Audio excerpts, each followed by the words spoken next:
W Sprinterze nie ma możliwości sprawdzenia oleju przez bagnet, więc przy odbiorze nie byłem w stanie tego zrobić, ale zwróciłem uwagę, że silnik jest równomiernie przykurzony również w miejscu korka filtra oleju.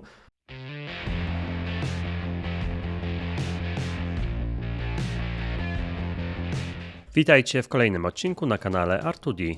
Bohaterem tego odcinka będzie prezentowany samochód Mercedes Sprinter, rok produkcji 2023, silnik 2.0 CDI z DPF-em 150 koni mechanicznych, przebieg aktualny 10 128 km.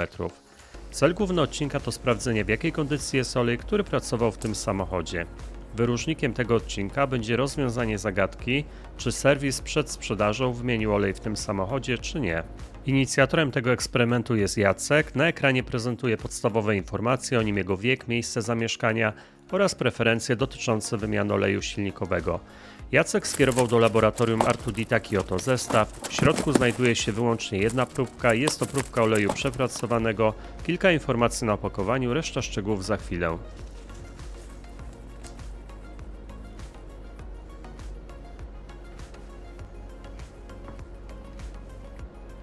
Do samochodu zalany został, i tutaj są dwie opcje, albo Shell, albo oryginalny olej Mercedesa w klasie lepkościowej 5W30. Jacek napisał tak: przy zakupie auta pytałem w salonie, jaki olej oni leją do tego auta i odpowiedzieli tylko, że nie ma znaczenia jaki producent oleju, byle tylko 5W30 według specyfikacji Mercedesa do tego silnika. Jeśli chodzi o instrukcję obsługi, część powiązaną z olejem silnikowym, to wygląda to następująco. Przebieg badanego oleju to albo 300 km, albo 6258 km. Wszystko zależy od tego, czy serwis wymienił olej, czy nie. Jacek napisał tak: wymieniłem olej w Sprinterze, którego zakupiłem, pobrałem próbkę 100 ml, olej jest czarny i nie wygląda jak na przebieg 300 km. Zdaję sobie sprawę, że to diesel, ale auto jest prawie nowe i ma przebieg 6200 km. Poza tym w filtrze znalazłem trochę opiłków, było też kilka innych rzeczy, na które zwróciłem uwagę i wnioskuję, że raczej od nowości olej nie był zmieniony, ale chciałbym mieć jeszcze potwierdzenie. W ramach dodatkowych informacji Jacek napisał tak: zakupiłem prawie nowe auto Mercedesa Sprintera 2.0 CDI rocznik 2023 z przebiegiem 5900 km. Bardzo zależałoby mi, aby przesłać próbki do badania. Auto zakupiłem w salonie Mercedesa i sprzedawca zapewniał mnie, że przed odebraniem auta będzie zrobiony serwis olejowy. Bardzo o to prosiłem, ponieważ mimo małego przebiegu olej w silniku ma już ponad rok. Po przyjeździe do domu i weryfikacji mam co do tego spore wątpliwości, że olej został zmieniony i zamierzam zrobić wymianę samemu, a pobraną próbkę zlanego oleju wysłać panu do zbadania. Olej, jaki będzie używany do tego silnika, to Shell Helix Ultra 5W30 AML.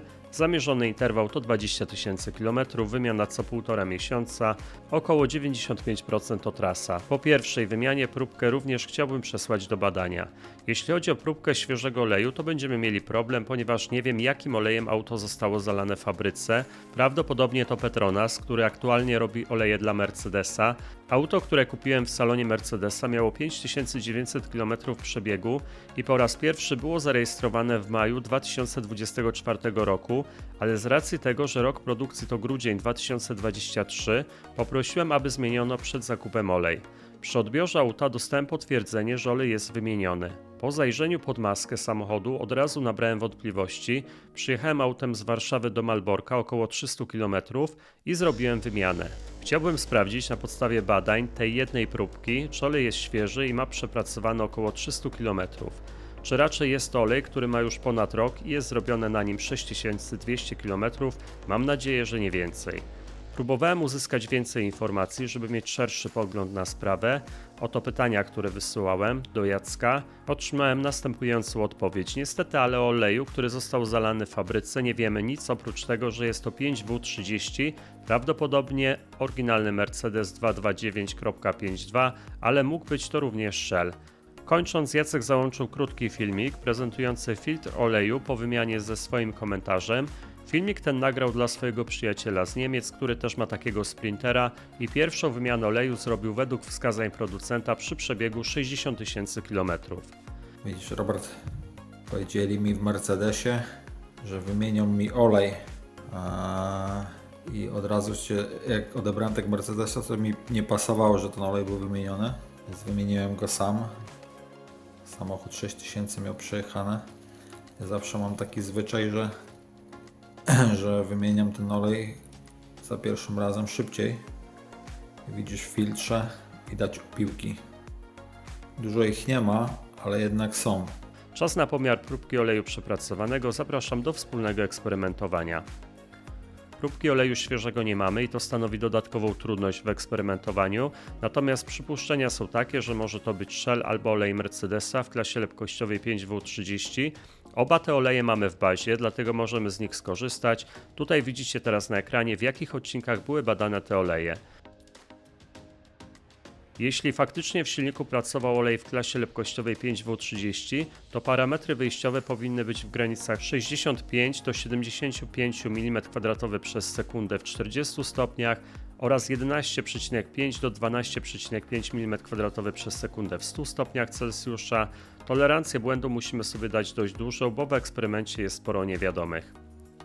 Lepkość dla oleju przepracowanego jest następująca: 36,3 w temperaturze 40 stopni oraz około 7,7 mm2 przez sekundę w 100 stopniach. Wskaźnik lepkości wynosi około 189. Celowo użyłem terminu około, ponieważ pomiar ustabilizował się wyłącznie w 40 stopniach, natomiast w 100 stopniach Celsjusza była z tym trudność, dlatego przerwałem oznaczenie. Wnioski są następujące. Próbka tego oleju jest bardzo zagadkowa. Jeśli w tym silniku pracował rzeczywiście olej w klasie lepkościowej 5W30, to lepkość poleciała o połowę, a to załącza bardzo mocny alert. O ile dokładnie, wszystko zależy, czy za punkt odniesienia przyjmiemy olej oryginalny Mercedesa, który ma wyższą lepkość, ponad 70 mm2 przez sekundę w 40 stopniach, czy olej Shell Helix Ultra, którego lepkość w tej temperaturze oscyluje w okolicach 65 mm2 przez sekundę. Jest jeszcze jedna obserwacja: pomiar w 100 stopniach nie chciał się ustabilizować, a to również może sugerować, że z tą próbką jest coś nie tak, ponieważ tego typu sytuacje dzieją się niezwykle rzadko. Kontrolnie, żeby nie mieć żadnych wątpliwości, po kilku dniach powtórzyłem ponownie pomiar. Zerknijcie, jak to wyglądało.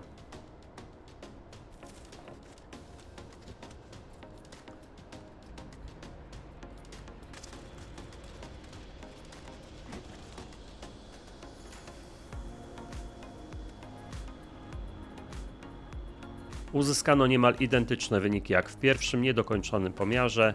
Wniosek jest jednoznaczny: albo został zalany do tego silnika olej w klasie lepkościowej 0W20, albo w wyniku eksploatacji raczej nie po 300 km lepkość wyjściowa oleju z klasy 5W30 zredukowała do poziomów oleju klasy 0W20. Przechodzimy do kolejnego etapu badań, test bibułowy. Eksperymentujemy w oparciu o dwie bibuły chromatograficzne. Zobaczcie, jak wyglądała aplikacja kropli na test oraz kilka zdjęć zrobionych po określonym czasie.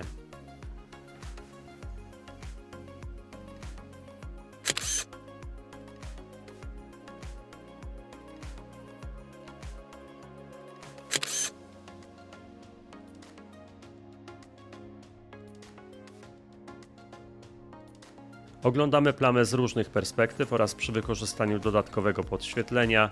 Test bibułowy oceniam pozytywnie, szczególnie przez pryzmat porównania z sąsiednim wynikiem, również z diesla. Zanieczyszczeń nie ma zbyt dużo ten olej, środek plamy jak na diesla bardzo ładny, natomiast poszarpania na zewnętrznych krawędziach są, co może mieć związek z redukcją lepkości. Przechodzimy do podczerwieni, rejestrujemy widma i tutaj mocno zaznaczam, że poruszamy się po gruncie dużej niepewności. Porównywałem to widmo do innych, które są w bazie: olej Mercedesa, Shella nowe, przepracowane w różnym stopniu. Widma różnicowe wygenerowałem dla dwóch opcji: z olejem Mercedesa jako punktem odniesienia oraz z olejem Shella. Szczerze mówiąc, to jak na widma różnicowe, to bardziej przemawia do mnie Shell jako punkt odniesienia, natomiast to są przypuszczenia, tego typu dociekania są bardzo trudne i to jeszcze raz zaznaczam bardzo mocno. W każdej opcji dość mocny pik powiązany z paliwem w oleju. Podsumowując, kluczowy jest wniosek z badania lepkości. Jeśli pierwotnie faktycznie był zalany olej w klasie lepkościowej 5W30, to pojawia się bardzo mocna redukcja lepkości. Już pomijam, czy przebieg tej próbki jest 300 km, co mało prawdopodobne, czy 6000 km. Zastanawiające jest źródło takiej zmiany. Czekam na Wasze komentarze, bo temat klasyfikuję jako trudny i wymagający zwrócenia uwagi na najdrobniejsze szczegóły. Wniosek końcowy wydaje się być jednoznaczny, szczególnie jak dodamy do tego wszystkiego dodatkowe obserwacje Jacka, który napisał tak: W Sprinterze nie ma możliwości sprawdzenia oleju przez bagnet, więc przy odbiorze nie byłem w stanie tego zrobić, ale zwróciłem uwagę, że silnik jest równomiernie przykurzony również w miejscu korka filtra oleju.